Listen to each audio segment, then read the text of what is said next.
বিশুদ্ধ ভাষাটা এত জরুরি যে আল্লাহ তাআলা তার প্রিয় হাবিবকে মায়ের বুকের দুধ থেকে বঞ্চিত রেখেছেন শুধু বিশুদ্ধ ভাষার জন্য।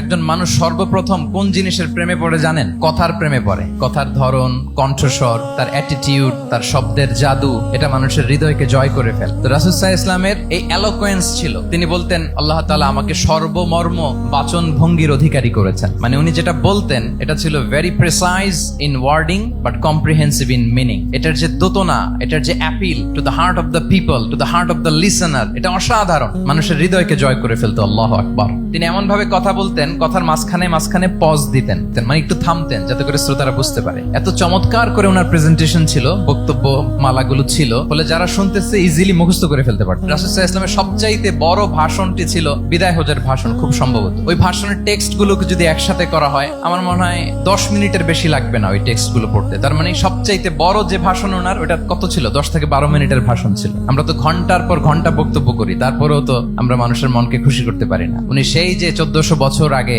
10 মিনিটের একটা ছোট্ট ভাষণ দিলেন, গোটা বিশ্ব আজও হাবুডুবু খায় ওই ভাষণের ভেতর, ঠিক কিনা বলেন? মাঝে মাঝে এমন আবেগঘন বক্তব্য উপস্থাপন করতেন, সাহাবারা অশ্রুসিক্ত হতো। আবার যুদ্ধের ময়দানে যখন কমান্ড করতেন তখন তিনি রেগে যেতেন, উঁচু কণ্ঠে তিনি কথা বলতেন, মনে হচ্ছে একজন সেনাবাহিনীর কমান্ডার তার ব্যাটালিয়নকে কমান্ড করছেন। আল্লাহু আকবার।